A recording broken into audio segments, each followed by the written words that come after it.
வீடியோவை கண்டிப்பா சேவ் பண்ணி வச்சுக்கோங்க. உங்க குழந்தைங்க அடிக்கடி காய்ச்சல், சளி, இருமல் இதில் கண்டினியூஸாக சஃபர் பண்ணிட்டு இருக்காங்கன்னா, நான் பண்ற இந்த ஹோம் ரெமடியை கண்டிப்பா சேவ் பண்ணி நீங்களும் ட்ரை பண்ணி பாருங்க. வெறும் 7 இன்க்ரீடியன்ட்ஸ் வச்சு ப்ரிப்பேர் பண்ணியிருக்கோம். இப்போ ஐஸ் க்யூப் போட்டாச்சு. சூடான தண்ணி இதில் ஆட் பண்ணி நல்லா மிக்ஸ் பண்ணிவிட்டு அந்த ஐஸ் க்யூப் டைல்யூட் ஆனனா இதை அப்படியே எடுத்துக்கலாம். இதோட பெனிஃபிஷரி சொன்னால் அமேசிங். சூப்பர்.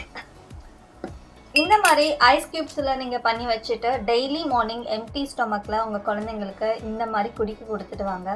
ஒரு வாரத்திலேயே சளி, காய்ச்சல், இருமல் மட்டும் இல்லை, அவங்களோட இம்யூனிட்டி லெவலும் சூப்பராக இம்ப்ரூவ் ஆகும். இது எப்படி பண்ணணுன்னு நான் உங்களுக்கு வீடியோவில் அட்டாச் பண்ணியிருக்கேன், பாருங்கள். இதுதான் நான் எடுத்திருக்கிற இன்க்ரீடியன்ட்ஸ்.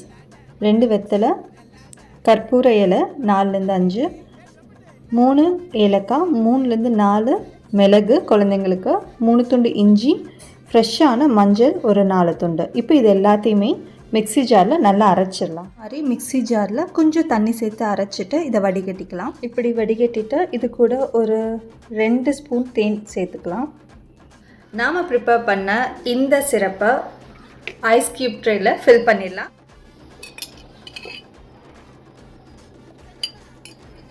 இந்த சிரப் டெய்லியுமே காலையில் குழந்தை குடிக்கிறாங்க அப்படின்னா அவங்களுக்கு கண்டிப்பாக சளி, இருமல் தொல்லை வந்து கம்ப்ளீட்டாக க்யூர் ஆகிடும். அது மட்டும் இல்லாத குழந்தைங்களுக்கு நல்ல இம்யூனிட்டி பவரும் வந்து நல்லா ஆட் ஆகும்.